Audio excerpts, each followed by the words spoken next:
Listen.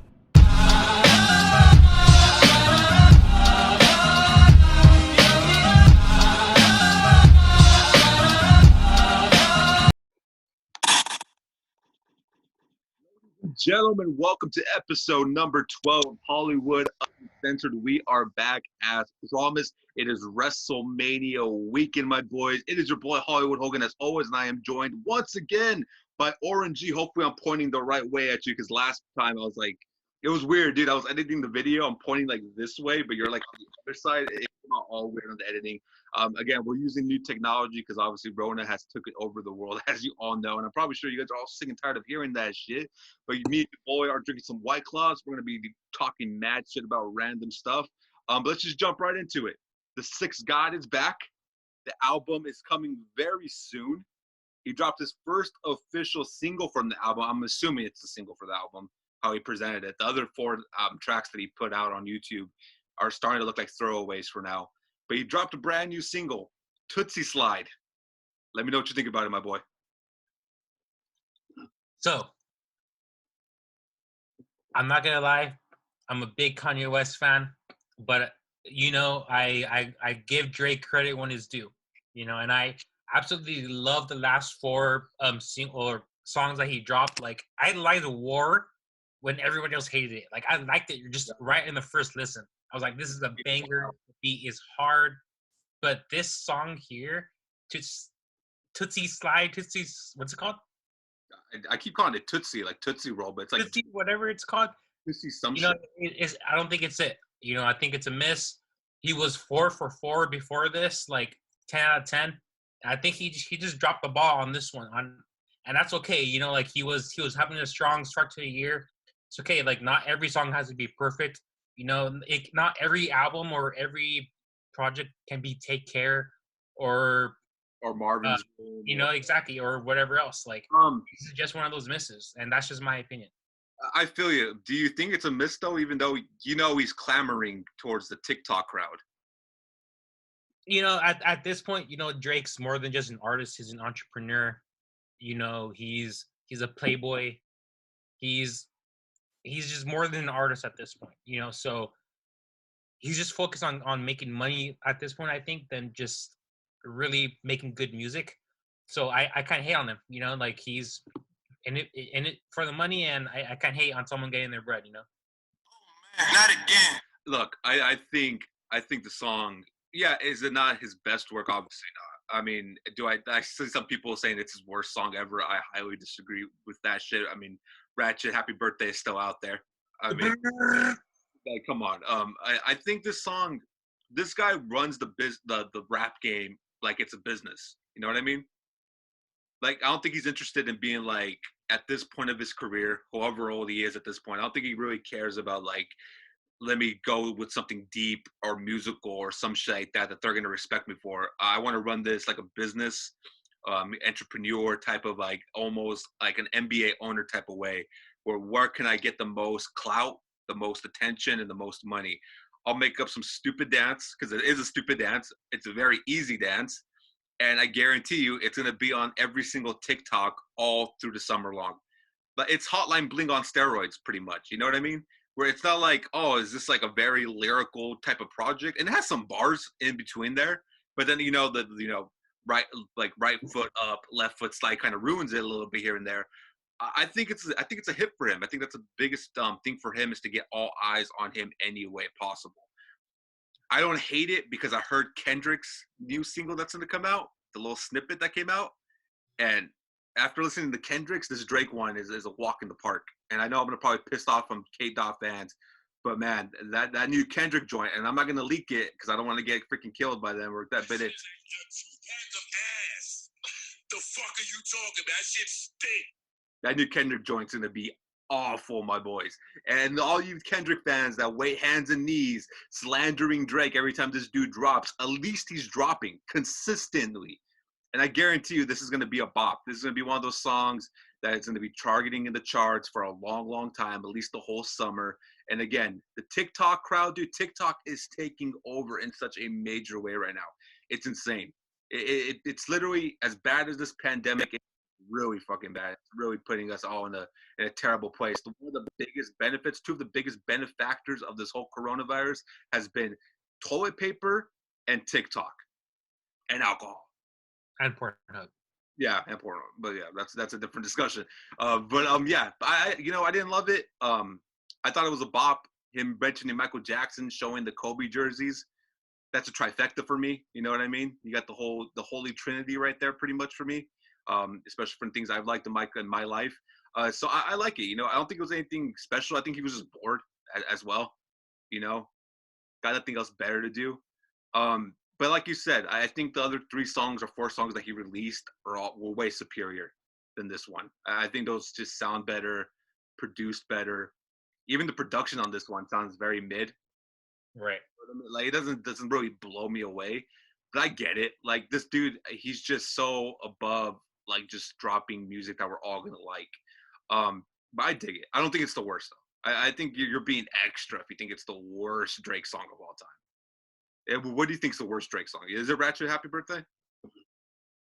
Honestly, it's probably Ratchet Happy Birthday. Yeah, I'm gonna go with that one. That's a safe. It's a safe pick. You know, so like it's mutually hated amongst the community. Yeah, it should be. I mean, it's one of those. It's one of those that I never really liked it. It's such a weird part of the album too. It's like on the B side, right?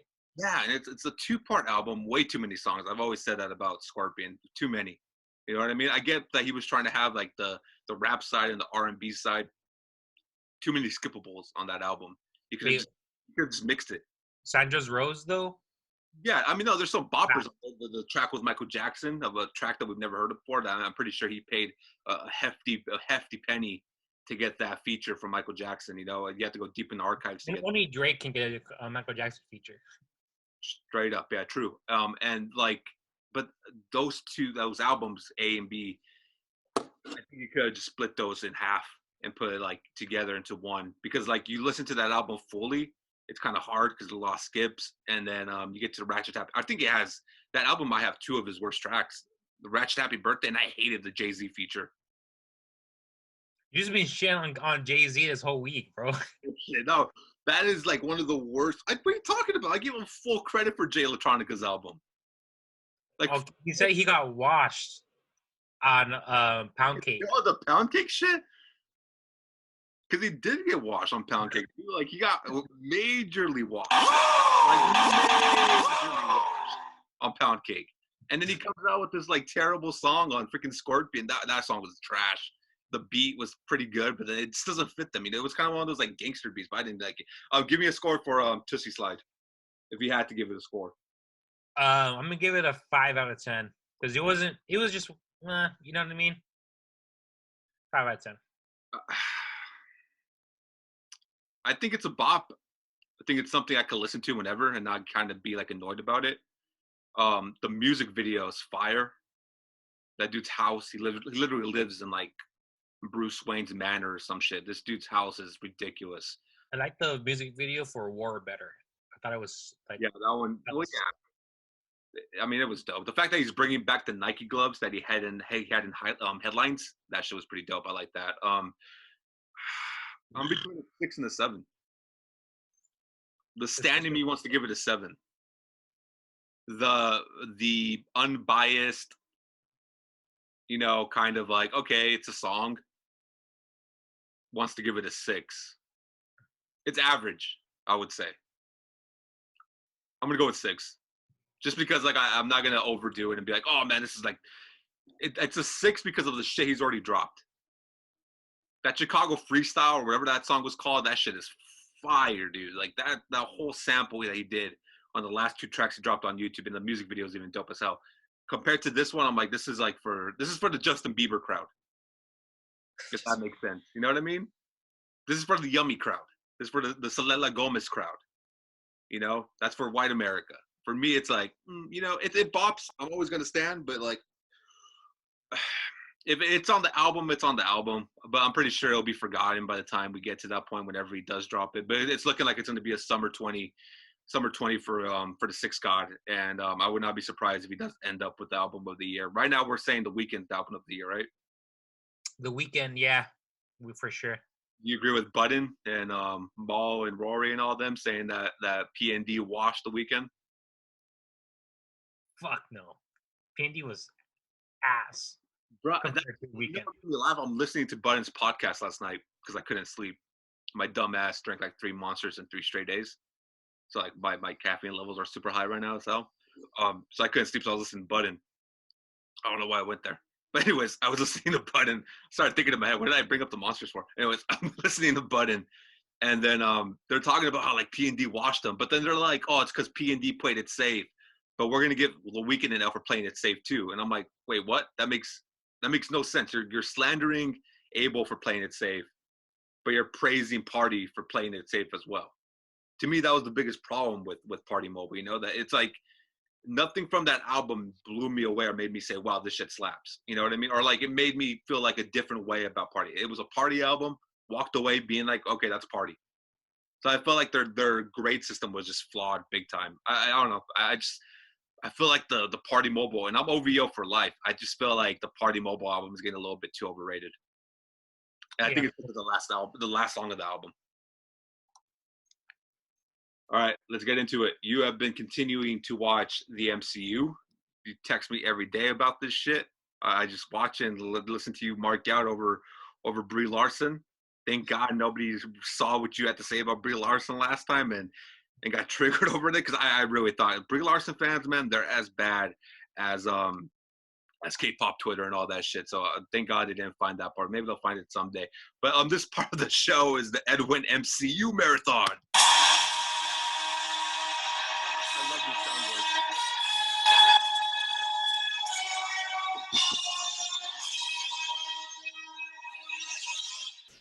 All right, hit it with us. Let us know. What movies have you watched? I know you watched Doctor Strange and you stand, but let us know. Yeah, honestly, before this, I never watched Doctor Strange. Honestly, when I first saw the previews and I saw Marvel Twitter talking about it back in the day when it first released, I was like, Doctor Strange, like, is this really a movie that I want to watch? I was uninterested. I didn't really know much about him. I mean, because when you think of Marvel, you don't think that's the person you think about is Doctor Strange. So I just ended up not watching it, right? Whatever, when Infinity War comes out and then Endgame, and I see Doctor Strange, I'm like, okay, this guy is, he's a cool character, like he has cool powers. Finally got around to watching Doctor Strange, and honestly, I thought it was an underrated gem. It's criminally underrated in the cinematic universe of Marvel. The CGI completely blew me away. Honestly, it's like a big acid trip gone right. Like from start to beginning, it seems like they meant it to be like just a regular docu-series kind of type film about a doctor, and then towards the end, they're like, oh, by the way, he's a superhero. But it works out so well. The storytelling and the narrative, I have never ever in my life been so invested in an origin story before until this movie. Like, it's usually the same. Oh, my parents died. Oh, whatever. No, like, this shit was fucking sick. This motherfucker loses his hands. He's obsessed. He's has a big ego. Very Tony Starkish in that sense. But oh my god, it's badass.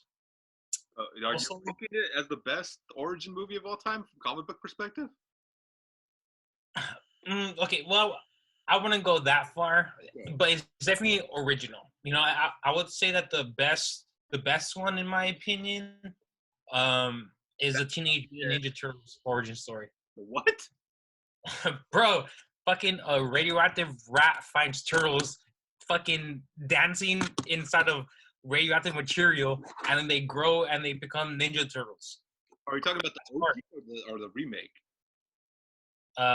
Well, the original one, the 1991. I mean, yeah, that one's flames. I would still say Batman Begins or Batman 89 is already Batman. I would probably go with Batman Begins. That one's good too. I still fucks with Man of Steel. I think it's that one is criminal. Okay, safe to say for me though, I have not seen Doctor Strange. I know I'm probably gonna get slandered for that. But I never got around to it. I'm one of those MCU fans. For the MCU stands come after him, be like, you're not a true MCU fan then if you haven't watched every single Marvel project. It takes a lot for me to like get invested into every single character.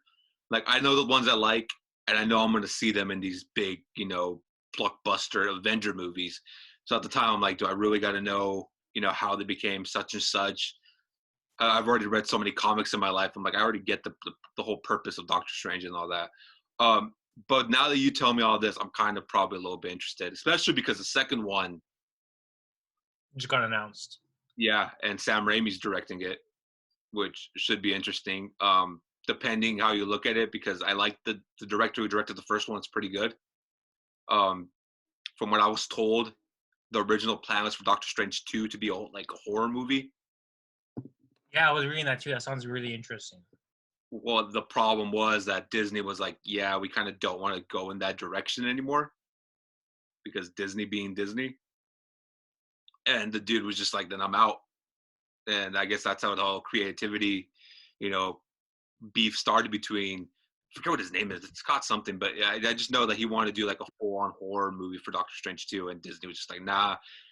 In comes Sam Raimi, which, I mean, that dude made Evil Dead. So I'm like, okay. But he also made Spider-Man. Which I'm just like, that's a weird, kind of a cruel mix where they're like, we don't want to go too horror, but we're going to hire one of the greatest horror directors of all time. But he also made Spider-Man. You know what I mean? The interesting thing is though is that they just also got the Rick and Morty, one of the Rick and Morty writers or producers for Ant-Man 3. And if you've seen like Rick and Morty, it's a very crude, definitely not Disney oriented show at all by any means or any stretch of the imagination. And I'll be shocked if that lasts. I'll be shocked if he doesn't walk away at some point. Really? Yeah. I mean, they still have James Gunn. Well, now they do because I mean they let him go though. Remember? Well, yeah, but like it's fucking James Gunn. Yeah, and what happened? He went to Warner Brothers, and then they're like, "Never mind, we want James Gunn back." Like when Warner Brothers was like, we'll all that shit that you tweeted, which was awful, we'll put it under the rug. Come make Suicide Squad. That's when Disney was like, "Oh, Warner Brothers doesn't care. Let's bring him back and do Guardians." Well, dude, Phase 3 was the best phase out of all of them, and that's because of him. Yeah, Gunn. I mean, Gunn's Guardians of the Galaxy are through the roof. But I feel like Disney has a Agenda. tighter leash on like their directors and writers than most like other companies do. You know what I mean? Yeah. So many directors throughout the years, like so many people that they're working with, and then you hear like, oh, creative differences. I was excited to see like a horror Doctor Strange 2. I thought that was gonna be a cool concept to take that story and that character to. But Disney just has this stranglehold on all the properties. It's like it's hard to do. Like you bring up the Rick and Morty writer. It's like when they hired the two guys from 21 Jump Street and to write the Han Solo movies, the prequel ones that they're making, and then they walked away because Lucasfilms and Disney was like, yeah, this is too crude, it's too mature. At the end of the day, Disney's still gonna like try to, be kid friendly. Unfortunate as that is, they don't think outside the box, and it's worked for them. I'm not saying that I don't blame them if it's not broke. Don't fix it. I'm always with that mindset. It's not like I feel like the more and more, like kind of in the beginning, I would kind of agree with you. Yeah. First Iron Man, like up until like probably like before Guardians, I feel like definitely like they were like more kid friendly, but like once Guardians started, I feel like it got a little bit like definitely more crude. Definitely like especially with Guardians, like with the whole and then the whole like Drax basically saying that he wants to fuck Mantis, like you're ugly, but like this whole thing, you know what I mean? Like I definitely feel like it got more crude, in the later phases, you know what I mean? Like over the years, and I feel like I feel like maybe that like that gray line is probably gonna like start widening more and more and more as we start going deeper with like the Marvel universe. That's what I'm hoping for at least. But I'm not sure if that's just wishful thinking. But yeah, we'll see. I mean, they just did it like a few months ago, like we bringing it back to Doctor Strange. You know, like that dude, like you said, yeah, like he obviously made a good movie with the first one. Give him the keys to the car. You know, he already proved that he can make a good movie. He already proved that he's made a really good horror movie at one point. I forget the name of the horror movie, but I remember it was really good. So why not have him just go crazy with it? You know, you got nothing to lose at this point. If Marvel drops a bad movie, which is pretty much kind of impossible at this point for them. Captain Marvel 2. We'll get to that right now. But it's impossible for them to drop a movie that's going to be like critically slammed. You know what I mean? Right. When was the last Marvel movie that got under 70 on Rotten Tomatoes? I think Age of Ultron was really close, but it was like 76. Yeah, you know what I mean? Like, it's really hard for like the critical acclaimed critics in the world of Rotten Tomatoes, the Hollywood Reporters to slam any MCU movie. You know, conspiracy theories or not, you could think that Disney pays them under the table. Who knows? I don't know. But it's like you guys have the most opportune opportunity to drop anything and everything and take a risk. Like Warner Brothers can take a risk.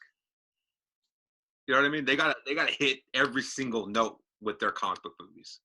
Same with Sony. I was gonna say Fox, but Fox. Wall with Spider-Man so many times. That's what I'm saying. Like they don't have that same cushion like Disney has, and Disney's still like, nope, we gotta stay status quo and then just stick with what we're doing. But I mean, we'll see how that plays off. What other movies did you end up watching after Doctor Strange? I ended up watching after that. Of course, I followed the timeline. I watched Homecoming. Then I watched Endgame, which, by the way, how OP is Captain Marvel? You know, like she's vehemently, whatever the word is. You know, like undoubtedly, she's the strongest, like like hero or heroine in the cinematic universe. Like your Superman. Exactly. That she's the real inevitable. You know, like, and she destroyed Ronin's fleet, dude. Like in 1 minute, like in the very end of the fucking movie. You know, they got completely washed. It took the Guardians a whole hour or 2 hours to get it done. Yeah, and then like at the very end, like she's already like a fucking dyke dude person, you know? Like she's not very ladylike. Then in Endgame they make her like 5 years later, like when it's in the future technically, they shave the sides of her head and she has like that really short hair and she looks like that Karen that like complains like in line. She's like, can't I speak to your manager? Like, no, that type of shit. She just looks like one of those like typical like 30-year-old moms in central racist white America. Just no, you know what I mean? Like, and by the way, I think that Endgame is definitely like a top 3, Avengers movie. Just in the Avengers, like, like about all of them. It's definitely not the best, but the worst scene is easily the one with like, it's always Captain Marvel that has to like fucking ruin something. She ruins a movie, like Peter Parker is down, gives Brie Larson the gauntlet, right? And then Peter Parker's like, she can't do it herself. And then here comes, I think her name's Lakia, from Wakanda. She's like, oh, she's not alone, or she's not gonna do it by herself. And then in comes this fucking like line of just heroines, like all of them. Like there's Mantis, there's Pepper, there's Nebula, there's Gamora from the past technically because she's in the future now because she's dead but not really, and it's just like it was just so cringe, and it was just like that was the worst part of the movie, and all because of Captain Marvel, and all because Disney is trying to feed us this narrative. They're trying to push this envelope about women power. They're gonna take over the world, but no, not everything has to be about. No, just know your role. Just what sells. I'm not gonna watch the WNBA because LeBron James fucking like wants us to. I'm not gonna fucking start watching Captain Marvel because Disney wants us to, and they're pushing the envelope. The movie's ass. It's okay to say ass. It's okay not to agree with it. But why is Disney wanting to make a woman character the most powerful character in all the universe? There's no need for it. It could have easily been a man like it was in the comics, but they deliberately wanted it to be a woman. Why? Because it sells. Disney sells sex. they sell false narratives. All they want is profit in the end, and I can't complain. But as a fan, I can be critical, and that's honestly the worst part about the one of the worst parts about the whole like saga. But I mean, whatever. Also, by the way, off topic, but that's what ruined the new Star Wars is having that female lead. I love that Asian girl though; she was cool. I was about to say that, like, you know, Star Wars did the same thing pretty much, where they were like, we're going full, female empowerment. That's what kind of made Last Jedi so cringy. And By the way, like Last Jedi's last scene was so ass. They tried to do like some Avengers type shit, and it didn't work. You know what I mean? Like they had like all these like things at the very end. Like I didn't like. That's Disney just doing what's like, oh, if it's not broke, don't fix it mentality. Yeah, I get it. Disney's trying to point this whole narrative out of how, I don't know. I mean, I didn't like, you have your beef with Brie Larson, Captain Marvel. I just don't care for it. I don't. There's nothing about that character that makes me want to see it more or have any interest in it. The movie was fine. I didn't care for it. Are they kind of pushing us or like her down our throat? Absolutely. I mean, she's not even in the movie for like what 30 minutes in Endgame, Right. and then she shows up to save the day, which I'm like, wasn't the whole point of all the freaking Avengers coming out of the portals supposed to save the day, not her flying through the sky to save the day? I was like, that just took away from the moment that you just had. Her standing up to Thanos, I was like, what are we doing? Like, you know what I mean? Like I get that she's all powerful and she's like Super Saiyan levels 9,000. You know what I mean? But like, I don't need her to make Thanos look weak right before you're already gonna kill him. Why have that moment for somebody that has no story arc with any of the Avengers at this point, has no connection to the whole Infinity Gauntlet saga, and didn't even face Thanos, the original Thanos that wiped them out? Like, there was no connection between those two characters to have that moment of the movie. It made way more sense to have Scarlet Witch beat Thanos' ass more than Captain Marvel, because there's legitimate beef there between the two of them. He got rid of Vision. He ruined her life pretty much, because she can go all full Dark Phoenix if she wanted to. You know what I mean? And she probably will, and well, that's spoilers, but we'll probably get to that point where she's like super OP. Right. She's supposed to be in Doctor Strange too. We'll see how that plays out. But like, that moment should have been longer than having like, oh, here comes Captain Marvel to save the day. It's everything I hate about like Superman. You know what I mean? Where it's like he figures out every single problem no matter what. And that's the term in wrestling too, where it's like super whatever wrestler you want to throw in, that like every time they're about to lose in the kayfabe world, they figure out and save the day. Like, that to me doesn't add any story arc to a character. So it made her character just be more, not nauseating, but just more like frustrating and more just annoying, just to be like, we're really doing this? Like, the movie's 3 hours long, or as it is, didn't need that moment. Just go straight to Iron Man doing that, and I'm good. Like, you just wasted 10 minutes there. You know what I feel like also ruined Endgame? I know we're a few like years late, but since we're on the topic, they should have just made like Iron Man like the main person at the very end, like instead of Captain America. Like, first of all, Iron Man, he started everything. Second of all, like, Captain America's a fucking dick.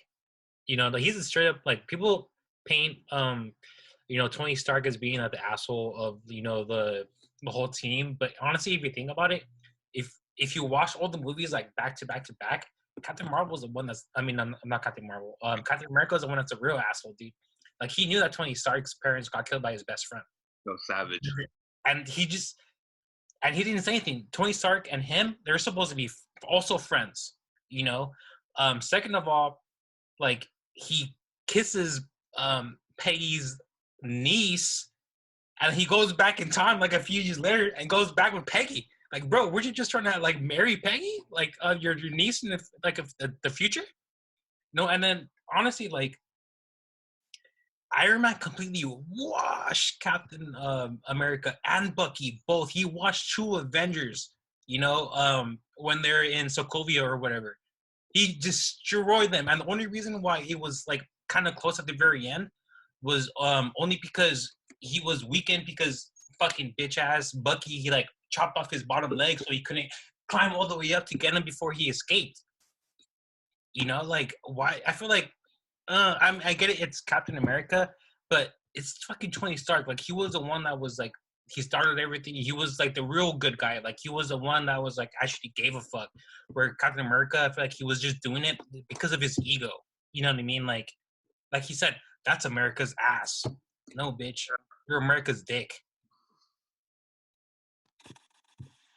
I've always I've always disliked Civil War for that aspect. You know what I mean? Because I'm like, you want us to believe in Captain America as this great leader, but like he's gonna sacrifice everything just to protect his little boyfriend. You know what I mean? Honestly, yeah, it's so stupid. It's like he's gonna sacrifice the Avengers, sacrifice the world from not having the Avengers to protect them, and sacrifice like having Tony and everybody together just to be like, I'm gonna defend a murderer because that's what he is. But even though I know the truth, I'm not gonna say anything till the end. And then when Tony's like, I thought it was your friend, and then you're just gonna be like, oh, so is he. It made it such like a drama, high school drama for me with Civil War. Because it's not even like that in the comic book Civil War. It has nothing to do with Bucky. I've always hated the way. I've liked it when they did Winter Soldier, Captain America Winter Soldier. That movie's really good. Wait, how does it go in the comics? There's just an act, there's somebody dies and they just write up a contract where the superheroes are going to be held accountable. And Captain America's, I don't believe in that. That's bullshit. And Tony's like, well, I do. And then they go to war.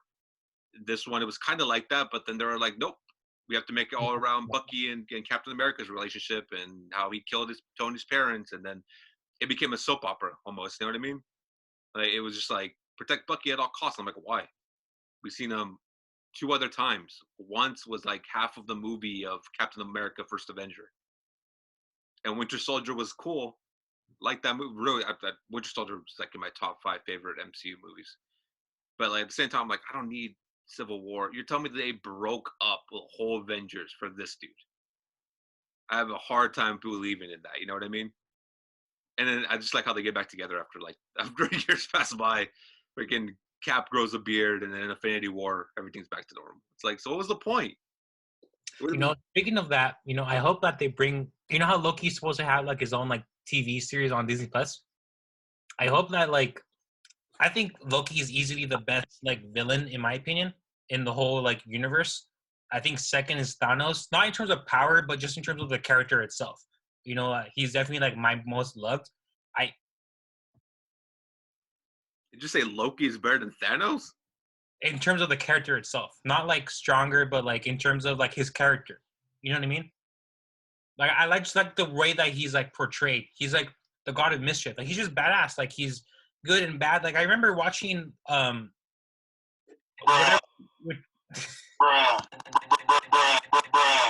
bro, do you not remember whatever movie that was when they character in the MCU?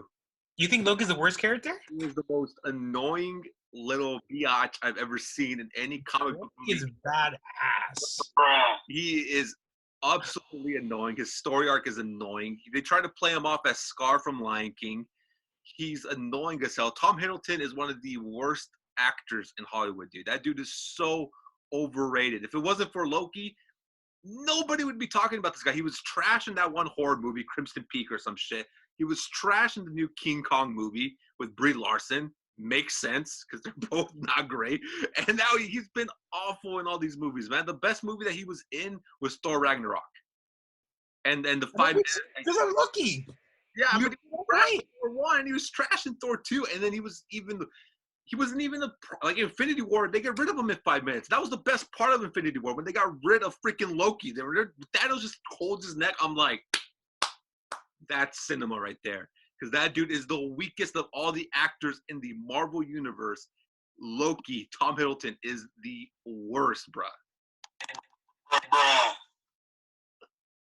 Disrespecting Thanos that way. Thanos is the most powerful, OP with the best lines of any villain other than Heath Ledger and Joaquin Phoenix's Joker, dude. And Jack Nicholson's Joker. But Thanos, come on. It's Thanos. Infinity Gauntlet. Loki? Loki's lame. That's a rare L, bro. I've always said this. His claim to fame is Loki and dating Taylor Swift. He dated Taylor Swift? Yeah. That's an L on its own. Yeah, exactly. He's a terrible actor. That's why. No, but continue.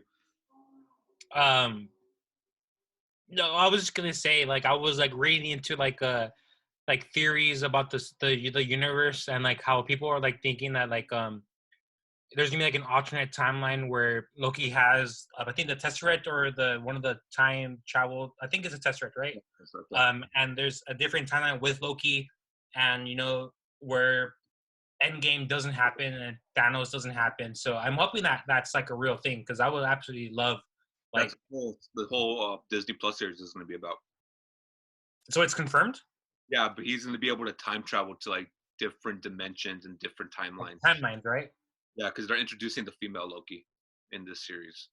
Is it female Loki? That sounds ass. No, that's what they're doing in this Disney Plus series that they're going to be introducing whenever it happens, which we'll see.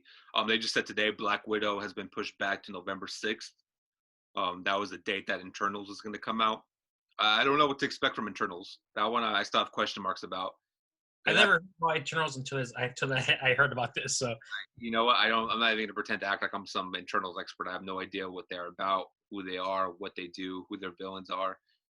Apparently, everybody knows who they are. I'm like, that's news to me because I've never seen anybody talk about them up to the point where Marvel was like, we're making a movie out of them. But hey, to each their own.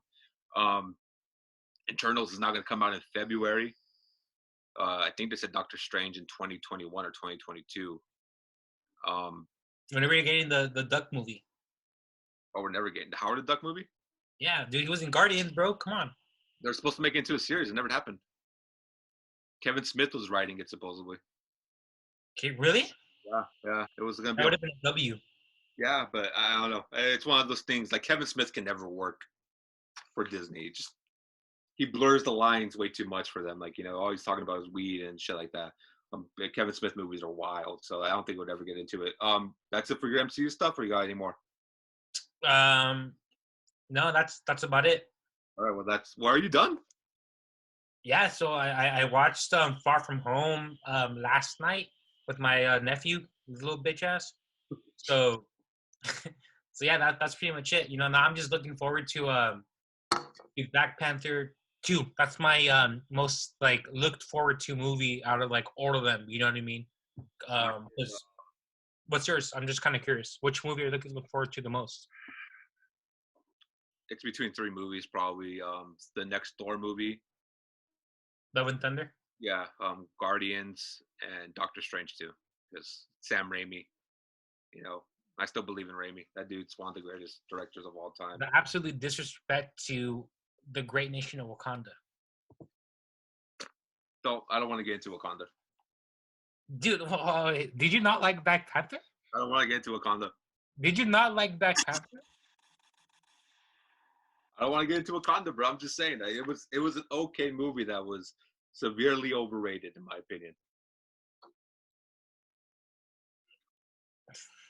Take that for what it's worth. I thought it was good. I thought the third act was a 2-pack of ass. I thought the first part and the second half of the movie, excellent origin story. The finale and the end fight scenes with the terrible CGI rhinos running around wasn't for me. I didn't like it. I thought it was really just not good. I like Black Panther way more in Infinity War, Endgame, and Civil War than I liked him in his own movie. You that thing when he was just trying to kill shit? I liked him being like that. I like that it gave him a character. And this one, it was like a Lion King ripoff. You know what I mean? It was cool. Great cast. Fantastic cast. Oscar winner? Come on, Oscars. Don't show your colors that much. We all know. I'm just saying. Am I looking forward to the second one? Yes. If they introduce some characters that I've been hearing, then yeah, the second one's going to be a banger. But we'll see. I preferred Black Panther in these big movies than in his solo movie instead. That was just my my take. He was badass when he was trying to take out Bucky. That shit was sick. That scene of him just chasing him, that was dope. Scene was way better than anything that I saw in Black Panther, on the real. You didn't like the origin story of Killmonger? That was a dope scene of him in the flashbacks. But like after he beats, spoilers, after Killmonger defeats Black Panther, like they wrap it up so quickly, you don't even really care anymore. Honestly, I really would have loved to see like a Killmonger, like just a prequel to like how Claw got all of like those his stuff for his like gauntlet or his little cannon thing. You know what I mean? Like that'd be like kind of sick. I think you could have left Killmonger there as the villain and pushed it for a part 2. I think that had potential there for a sequel. Michael B. Jordan like absolutely killed that. Like, dude, did you see his body, my boy? Like that dude is. I mean, Warner Brothers wants him to be Superman. We'll see how that goes. I want him to show me his super cock. All right. Hey, all right. So that's how we're gonna end the final ever Orange E marathon. That's how we're gonna end it, with you saying that about Michael B. Jordan. Like I ever find his damn music. Yeah, that's how we're gonna end it. Pretty much right there with you saying that. I gotta find the goddamn MCU soundboard stick. Trying to transitioning it out of this conversation. Oh, there we go. That was the Orange marathon that lasted 2 episodes. All right, let's get into it. Michael Jordan versus LeBron. This is one thing we've always debated about on Twitter, on the text messages for years and years and years. Obviously, Jordan's got this whole special 10-part documentary dropping April 19th, April 20th. I don't remember when, but one of these days it's dropping. It was supposed to drop in June, but with everybody on lockdown, ESPN was like, "Oh, we'll just give it to them now." And Bill Simmons was on Colin Cowherd's terrible show, talking about how Jordan didn't want this this special to ever air. It's like BTS of like Jordan being Jordan, you know what I mean? Like being the bully and treating his teammates like shit. But then punching Steve Kerr in the face, et cetera, et cetera. Even though Steve Kerr build him out. Yeah. So Bill Simmons supposedly, according to Bill, you either believe him or not believe him. You know, Bill has I don't want to say a sketchy past, but you know, he's not always accurate. Real sources.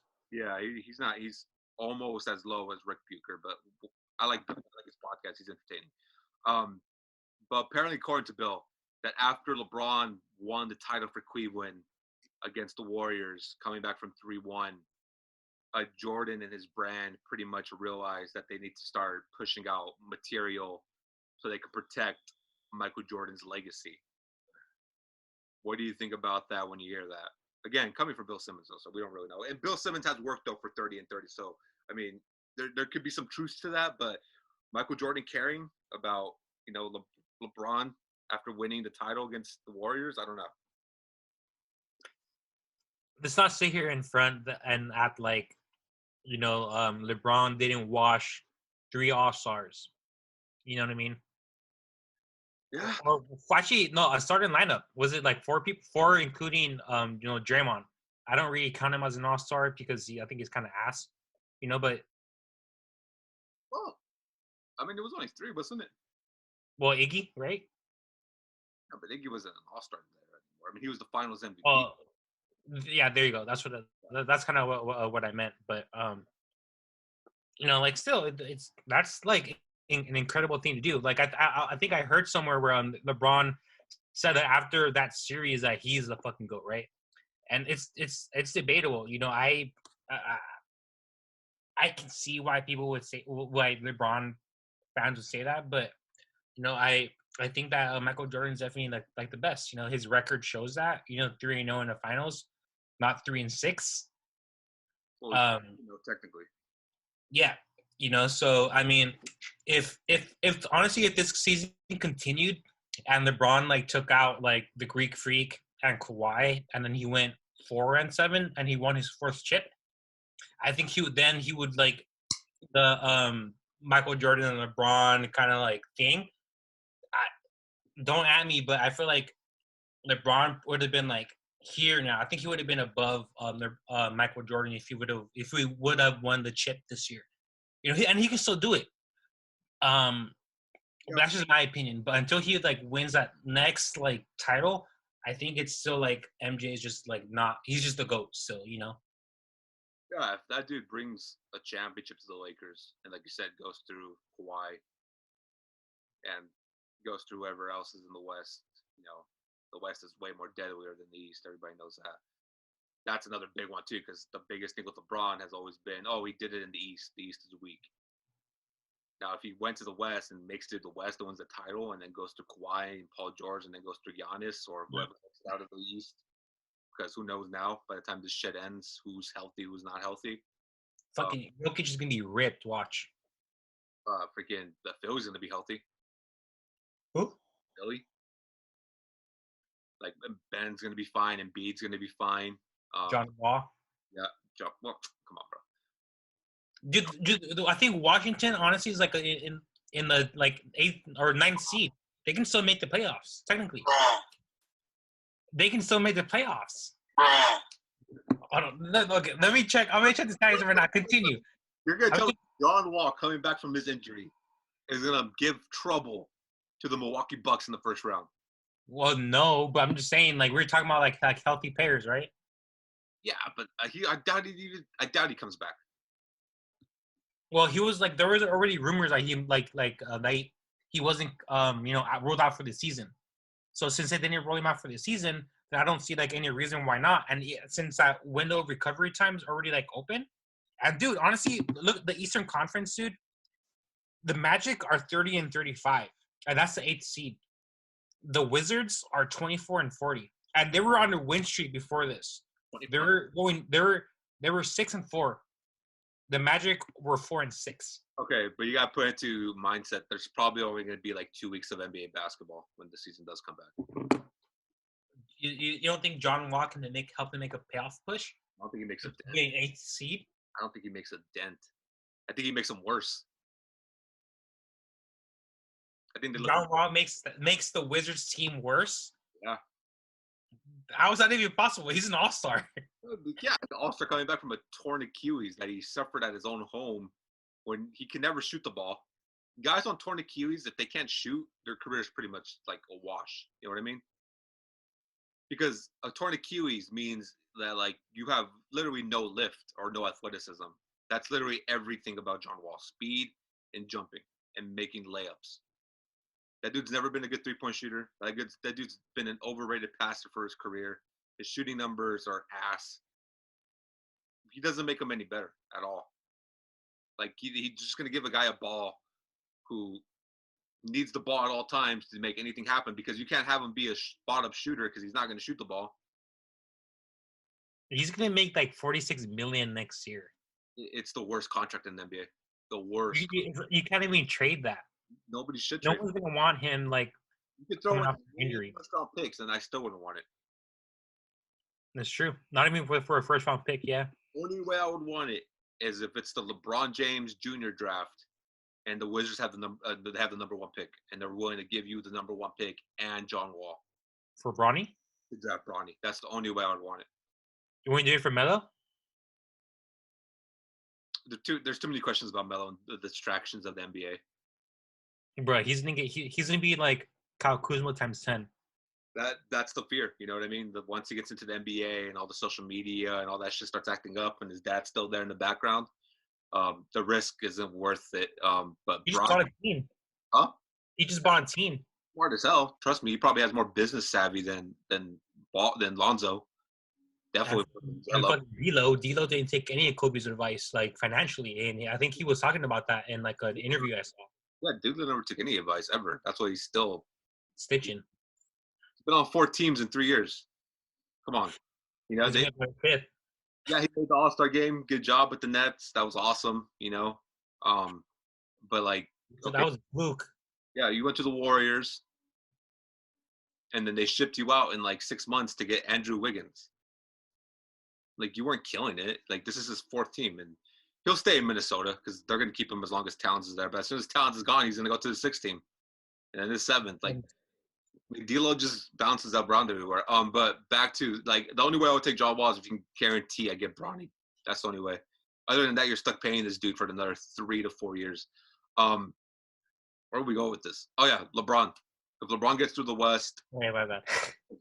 you took me to the John Wall freaking rabbit hole. Makes it to the West and ends up winning an NBA championship. I think it becomes 1A, 1B for the GOAT talk. I think he's as good. I think he's done as much with less help. I think LeBron or MJ? LeBron. Yeah. And I think it means something that LeBron has played every single season except last year, pretty much. Like Jordan took 2 years off to play baseball. Can we talk about why? Well, yeah, I know why. Did he want to? I mean, he didn't have a choice. I don't want to say why because it's disrespectful, but I'm pretty sure that he would have won another chip if he didn't get forced to not play in NBA. At least one more. I don't know. At this point, like he was not in his prime anymore, but he was still like really, really good. You know what I mean? And plus, I think Scotty was still really, really young. I think when they won their last chip, he was only like 29, about to be 30. Well, yeah, Scotty was on that Portland team that almost beat the Lakers in 2000. So he was still balling. Dude, yeah. After Jordan left, dude, Scotty was like an all-star. He was like a legit all-star too. After Jordan left. Scotty wanted to be a Laker in '99. When the Lakers got Phil Jackson. We got the big boy Shaq though, way better. No, we're supposed to get Shaq, Scotty, and Kobe. Oh, and Scotty? Yeah. So when Lakers, so Lakers got Shaq and Kobe, but their coach was Dale Harris, and Dale Harris was ass. They got rid of Dale Harris. They brought in Phil Jackson in the summer '98. Yeah, they brought in Phil in summer '98, and that summer, or was it '99? Okay, I got it. Summer '99, they brought in Phil. That summer, Scotty told the Bulls to trade him to the Lakers. Everybody wanted to be a Laker back then. Yeah, it didn't work out, and the Lakers traded for Glenn Rice instead, and then Scotty got traded to Portland. Glenn Rice was an all-star, and then he came to the Lakers, and he was like a fourth or a third string. That must fucking suck. But he was nice. That's why he left like in a year. Yeah. Well, yeah, because Rick Fox is better. Do you think so? Than Glenn Rice? Only because Rick Fox accepted his role. Yeah, for that team. Like that dude will lock your best. He was lockdown players down. He was shit to do pretty well. Anyways, back to LeBron. Jordan. I think LeBron he makes a serious case. I think Jordan realizes that too. I think he knows that LeBron is right there. I think LeBron James is still the best player in the world right now in this day. I think he proved that the weekend before the season ended when he completely destroyed Giannis and Kawhi. I think he's, like I told you, ever since the All-Star game, dude, he's been on a complete tear. And I think right now, he is. I think except for the finals where Kawhi, in that playoff run where Kawhi went off, that was probably the only amount of time where he wasn't the best player in the world because it was Kawhi. But ever since the season started, it's been LeBron. And I don't want to hear about Giannis. The dude still can't shoot, still can't make free throws, still a beast. Don't get me wrong. But, I mean, we saw him get humbled by Kawhi already in the playoff series. And then we've already seen how easy it is to stop Kawhi. Just crowd the rim and make him shoot. If he makes 2 out of 10, you win already. You know what I mean? I'm telling you right now, dude, the Bucks, I don't believe in them. They remind me of the old Cleveland teams with Mike Brown. I think they're frauds. I really do. And I think Giannis is already counting the days down till he can get the hell out of Milwaukee. And he's going to join the Lakers? Or the Knicks or Toronto. He's going to go to the Knicks. I don't think anybody goes to the Knicks, but I think Toronto has a serious case for Giannis. Him and Ujiri are tight as hell. Like that, Masai helped Giannis and his family move to the States. think that's something. I think Giannis to Toronto makes a lot more sense than Giannis to like the Knicks or Giannis is to stay in Milwaukee. Well, he stated that he wouldn't mind coming to the Lakers. I mean, his girl's a Lakers fan supposedly. Next question. This is the next one. Would you rather go 3-0 in the NBA Finals or 3-6 in the NBA Finals?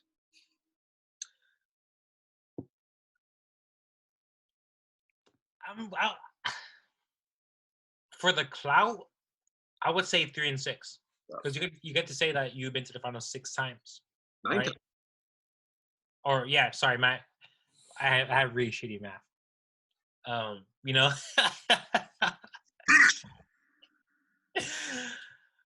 So you got to do it for the clout, you know. So all the bad bitches, you're like, yo, you know, I'm not gonna lie, I took a few L's, but look at my track record.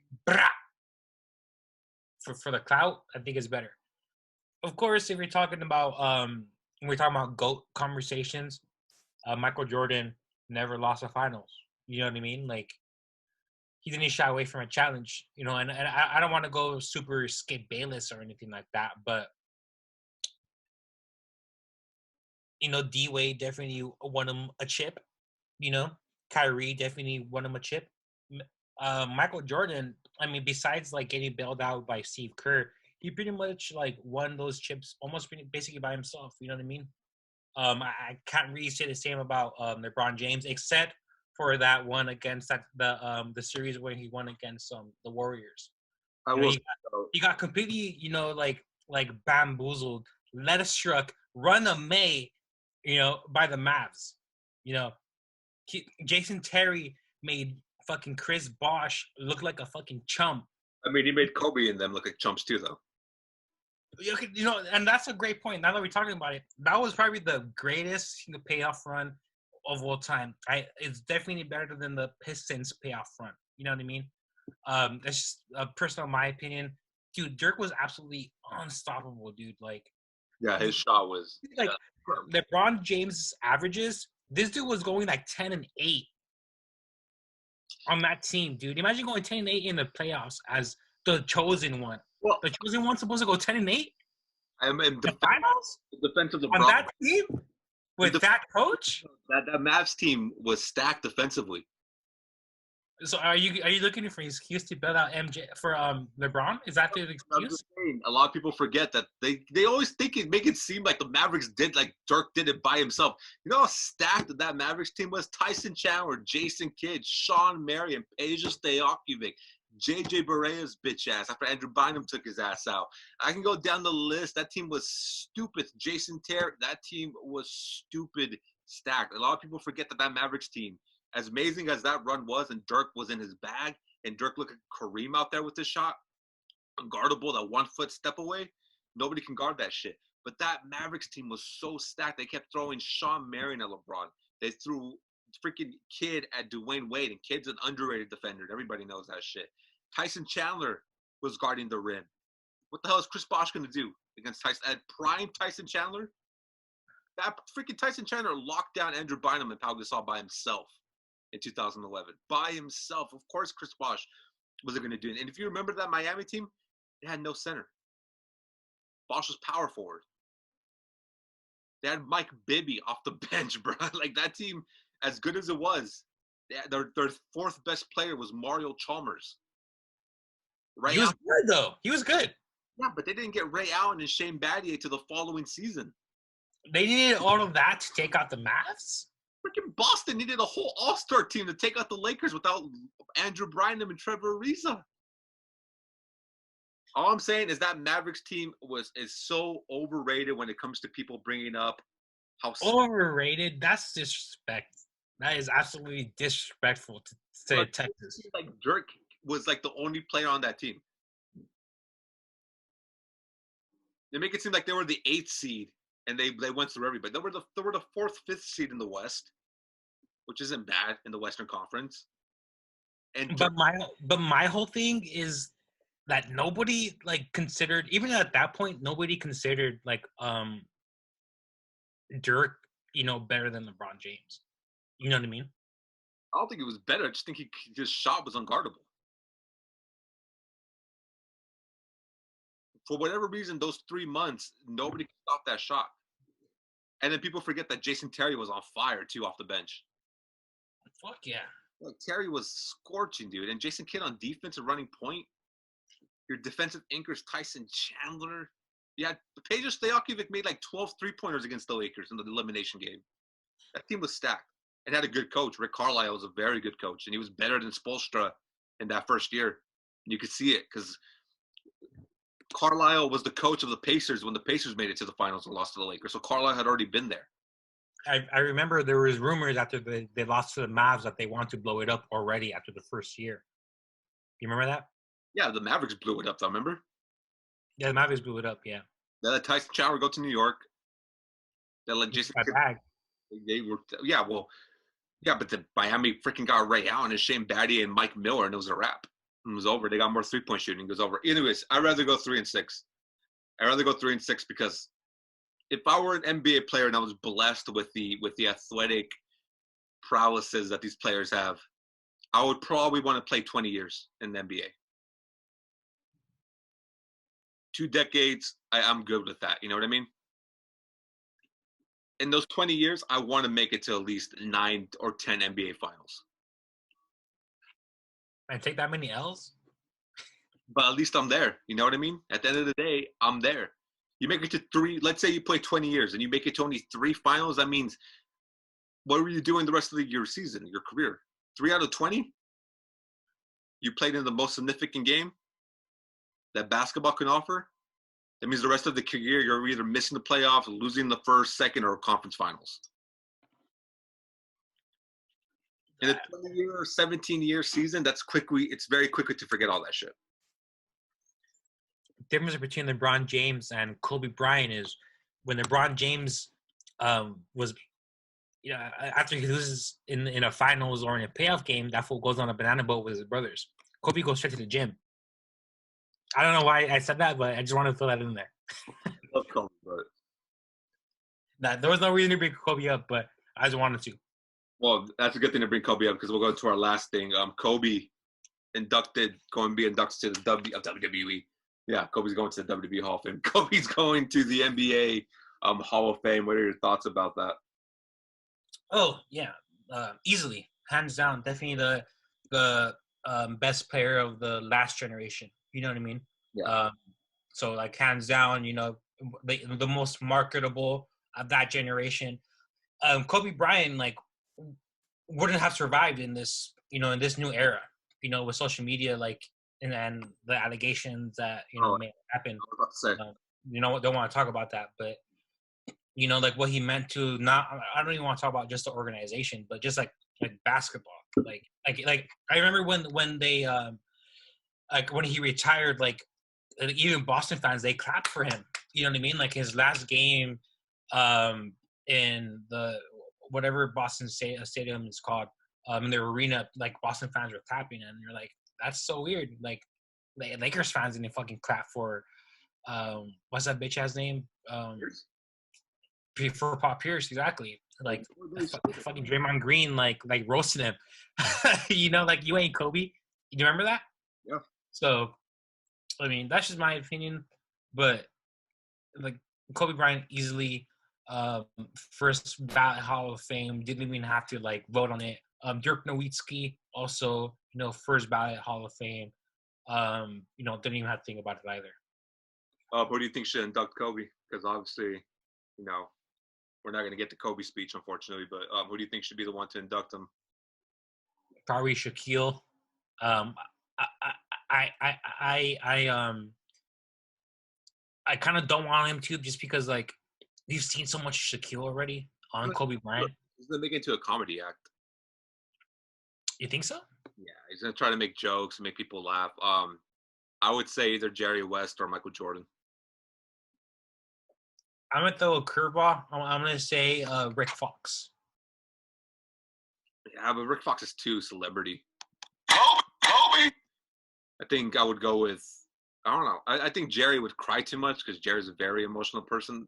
Dude, Michael had the best speech of the whole ceremony they had. It was like a year ago already.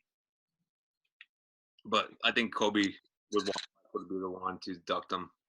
You know, not, since we're on the topic about Michael Jordan, what do you think about D Wade and the Bulls? Oh, okay, good. Already forgot about the Bulls thing. Good for the Bulls. Took you 20 years or more to finally realize that Foreman and Pax are two pack of ass, and they don't know what they're doing. They hired a military sergeant as your head coach, pretty much. That dude's one of the worst coaches I've ever seen or heard, making his players clock in 2020. What are we doing here? They wasted so much talent, Rose, Noah, Dang, Heinrich, Ben Gordon. I can go on and on. Even the talent they have now, Kobe White being off the bench, that they should be starting. Chris Dunn, Markkinen, Wendell Carter. They have like nice pieces, Levine, you could play, but you could trade him for a plethora of packages. They finally get somebody. It depends what they get, because if they just get another yes man that's just going to listen to the owner of the Bulls, then it's going to be the same Bulls that you've always seen for the last decade or more. As for D Wade, I know D Wade is trying to position himself as the guy to be in charge of the Bulls. I would be hesitant from Chicago, because if you hire him, he's just going to hire all the homies. Now, the fans are going to love that. You know what I mean? Because he's going to hire all the boys, and he's going to try to sign all his guys. And that may be a cool aspect of his all. He might have the inside track of drafting his son at some point once he enters the league. Yeah, I think there's that temptation. But at the same time, I would want to get an actual executive. I think right now, honestly, dude, I would offer Rich Paul everything. Yeah, Rich Paul. To be the GM or you're president of basketball operations, I would literally offer him whatever he wanted. I would give him a blank check, tell him put a number, and let's go. Because I think right now Rich Paul is probably the smartest guy behind the scenes in basketball. And I think that dude, if he was running a basketball team, and I think that's going to end up being the plan, whatever team LeBron buys, at whatever time LeBron retires, you'll probably see Rich Paul be the general manager or president of basketball operations of that said organization. But yeah, if I had the chance to hire Rich Paul, dude, I would give him everything. The Knicks dropped the ball. Who they hired? Leon Ross? This is why the Knicks have been asked for 20 years, because they hired these guys that you don't know who they are, that the NBA doesn't give a rat's ass about. Rob Pelinka, and I used to not be a fan of Pelinka, but Pelinka's doing good. Why? Because everybody understands the relationship that Pelinka and Kobe had. Dude was Kobe's best friend. Not a lot of agents and players have that type of relationship. You know what I mean? There's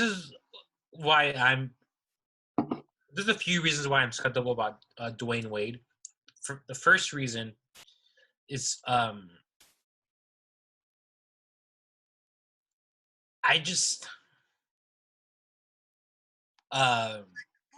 sorry because you had mentioned Rich Paul, potentially going to Chicago, you know what I mean, or like him accepting the role. Let's keep in mind that Rich Paul, Clutch Sports, manages Anthony Davis, and where is Anthony Davis from? Chicago. I know what you're gonna say already. Why is he gonna go to to Chicago when he can win somewhere else but whatever. But imagine like AD like going home, building a championship team around him. Rich Paul getting rid of all those young assets, training for another All-Star, and then AD and another fucking All-Star, bringing a chip post MJ, finally making the Bulls relevant again. Dude, that would be, if I was AD, I'd be like, fuck, dude, sign me up. I would go to Chicago.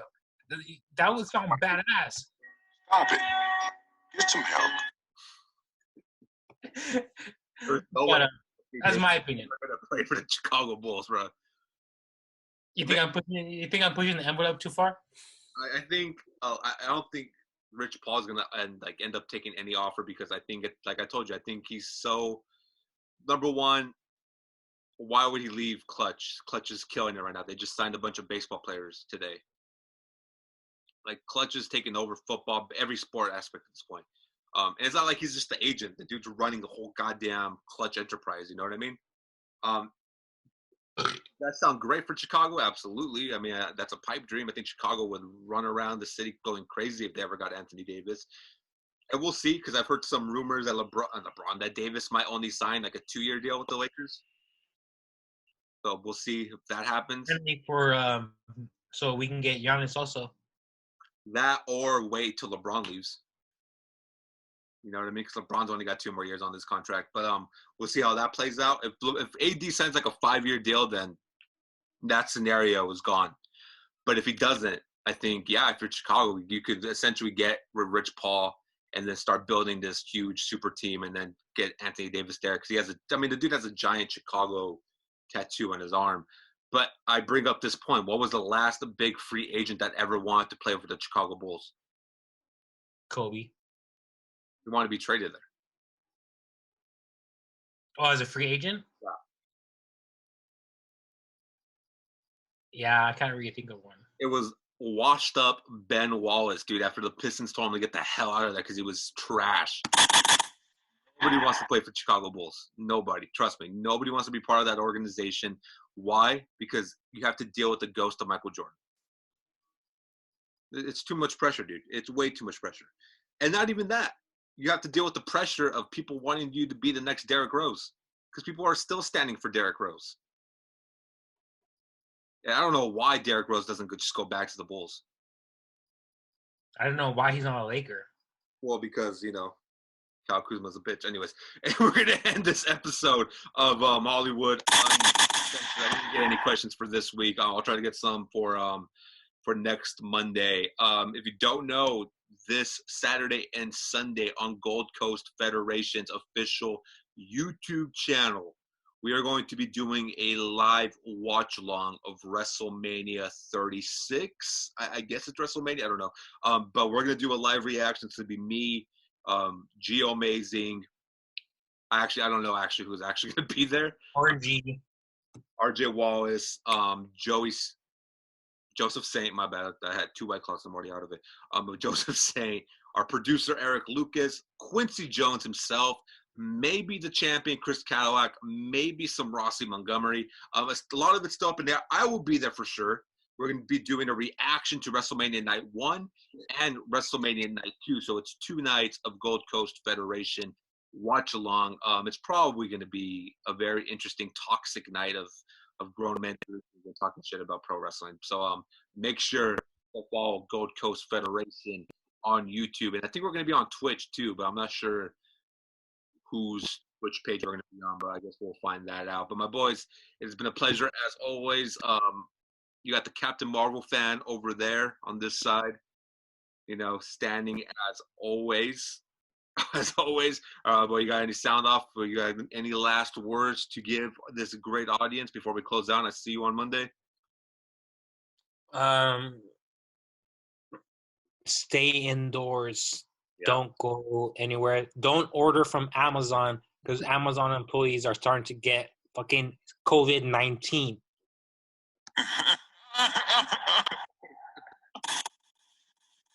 Hollywood Uncensored episode number 12. Yeah, episode number 12. I will see you guys Monday. My boy, I will see you Monday. We'll get back together and do another podcast. Episode number 12, Hollywood Uncensored. Comment down below. These are all down below in the description. Saturday, Sunday, Gold Coast Federation YouTube channel, WrestleMania watch along. I will see you all then. All right, I'll see you later, brother.